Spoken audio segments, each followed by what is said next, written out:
साहब, ये जो डिस्कोर्स के जो खसारे हैं, इन खसारों के साथ अगर हम प्राइवेटाइजेशन में जाएंगे तो वही इश्यूज हमें आएंगे जो पीआईए वाले केस में आए कि बिडर्स का या ख़रीदारों का सबसे बड़ा इशू वो खसारा था जो बहुत बड़ा एक पहाड़ की सूरत में उनके सामने खड़ा था।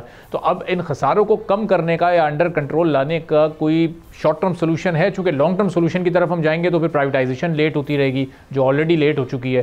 कोई शॉर्ट टर्म सोल्यूशन आपके जहन में जो इस वक्त हमारी हुकूमत को तजवीज़ किया जा सके?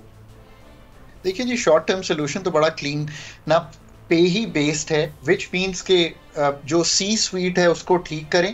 प्राइवेटाइजेशन कमीशन जो है वो मजाज है इसमें क्लेंजिंग करने का। वो इसलिए मजाज है कि 2002 के ऑर्डिनेंस के तहत उनके पास बहुत पावर है, पर वो पावर इस्तेमाल करें थ्रू दी पीपल जो ये काम कर सकें। एक अदारे को लें, प्रॉपर्टीज क्लीन करनी है, कैसे टाइटल क्लीन होगा, जो बैड डेट्स हैं उनको कैसे क्लीन करना है, कौन सा टैरिफ में जाना है, कौन सा नहीं टैरिफ में जाना, और फिर एक कट ऑफ लगाएं और फिर आगे चलें कि यहाँ से अब कोई हम चीज़ नहीं होने देंगे। बट ऐसा तो नहीं हो रहा। हुकूमत तो खुद आज भी कह रही है कि 600 अरब का नुकसान इस साल में भी होगा, और ये बात इसलिए मालूम है कि IMF को कहा गया है कि इतना जो हमने सब्सिडी रखी है वो इस चीज़ में जाएगी ताकि सर्कुलर डेट ना बढ़े।